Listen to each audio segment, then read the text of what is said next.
നടി ആക്രമിക്കപ്പെട്ട കേസിലെ ദിലീപ് കുറ്റക്കാരനാണോ അല്ലയോ എന്നത് ഇനി വെറും മണിക്കൂറുകൾക്ക് മാത്രം. കേരളം മുഴുവനും ഉറ്റുനോക്കുന്ന വിധി. പ്രിൻസിപ്പൽ സെഷൻസ് കോടതിയിൽ നിന്ന് എപ്പോ വേണമെങ്കിലും ഈ ഒരു വിധി പുറത്തുവരും. എറണാകുളം പ്രിൻസിപ്പൽ സെഷൻസ് കോടതിയുടെ പരിസരം ഇന്ന് ഒരു വലിയ വാർത്താ യുദ്ധഭൂമി പോലെ.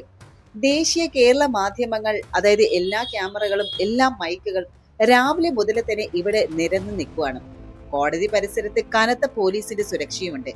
ഏകദേശം 100ഓളം പോലീസ് ഉദ്യോഗസ്ഥരാണ് അവിടെയുള്ളത്. ഇന്ന് കേരളത്തിന്റെ ശ്രദ്ധാ കേന്ദ്രങ്ങളാണ് എറണാകുളം പ്രിൻസിപ്പൽ സെഷൻസ് കോടതിയും അതുപോലെ ദിലീപിന്റെ ആലുവയിലെ വീട്, അതായത് പത്മസരോവരം. രണ്ട് സ്ഥലത്തും ഒരുപോലെയുള്ള ഉണർവ്, ഒരേ പ്രതീക്ഷ, ഒരേ ആകാംക്ഷ. പത്മസരോവരം, അതായത് ദിലീപിന്റെ വീട്ടിലെ രാവിലെ തന്നെ മാധ്യമങ്ങളും വലിയ തിരക്ക് കൂട്ടുന്നുണ്ട്. പോലീസ് സുരക്ഷയും ശക്തമാക്കിയിട്ടുണ്ട്. റിപ്പോർട്ടുകൾ പ്രകാരം ദിലീപ് ഇപ്പോഴും വീട്ടിൽ തന്നെയുണ്ട്. കഴിഞ്ഞ രാത്രിയിലെ ലാൽ മീഡിയയിൽ ഡബ്ബിംഗ് പൂർത്തിയാക്കിയിട്ട് ആലുവയിൽ എത്തിയത് മാധ്യമങ്ങൾ സ്ഥിരീകരിച്ചിട്ടുണ്ട്. ഇന്നലെ രാത്രിയിൽ വരെ ജോലി. ഇന്ന് ജീവിതത്തിലെ ഏറ്റവും നിർണായകമായിട്ടുള്ള ദിവസം. ഇവിടെ നിന്നാകും ദിലീപ് കോടതിയിലേക്കുള്ള യാത്രയും തുടങ്ങുക. 1 മണിക്കൂറോളം ദൂരം, രാവിലെ ട്രാഫിക്, എല്ലാം കണക്കിലെടുത്തുള്ള പ്ലാനിംഗ്. 7 വർഷമായിട്ട് കേസ് ദിലീപിന്റെ ജീവിതത്തെ മാറ്റിമറിച്ചിരിക്കുകയാണ്.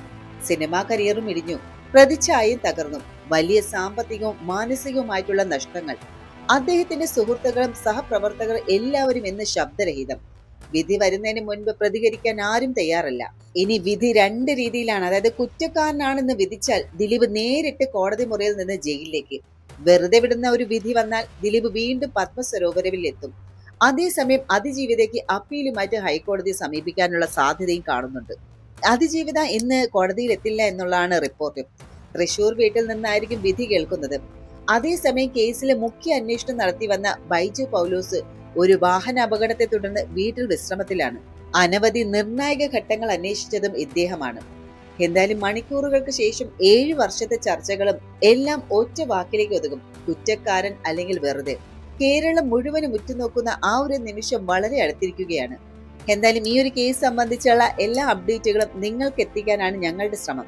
വീഡിയോ ഇഷ്ടമായെങ്കിൽ ലൈക്കും സബ്സ്ക്രൈബും ചെയ്യാൻ മറക്കരുത്. ഇനി അടുത്ത റിപ്പോർട്ടിൽ കണ്ടുമുട്ടാം.